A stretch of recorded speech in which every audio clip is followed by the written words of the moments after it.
tilts vaļā, mēlis nav. Viņi arī vēl šo tiltu sauc arī par pašnāvnieku tiltu. Labajā pusē, kalna galā, jūs redzēt Citadeli, kur mēs bijām uzbraukuši, un kalna pakājai nākošais tilts, kur mēs neredzējām, Eržavets tilts vai, ungāri tā viņu sauc, vai Sisi. Par Sisi izbrauksim no pilsētas, es jums par šo brīnišķīgo sievieti pastāstīšu. Aiz šī tilta, tur tad arī atrodās šīs slavenā viesnīca, Gelērta viesnīca, un pie pirmā balsta Budas pusē sarkano jumtu tā ir Rudaša viesnīca.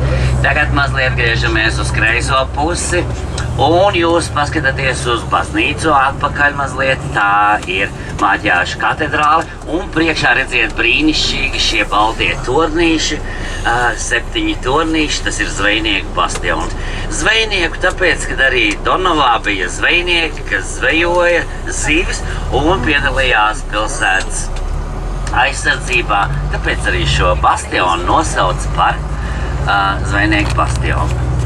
Pa kreisi ir Margitas tilts un liela Margitas sala, parlaments. Protams, parlaments krāšņs ir ar šo brīnišķīgo kupolu.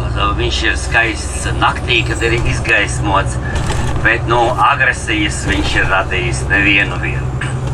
Lūk, lielāki, mazāki kuģīši, kas priecē cilvēks. Ir arī tādi lielie kruīza kuģi, kas iet pa Donavu. Donava ir viena no garākajām Eiropas upēm.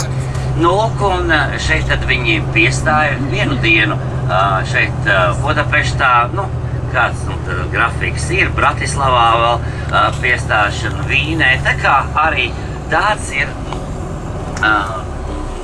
variants, kā apskatīt.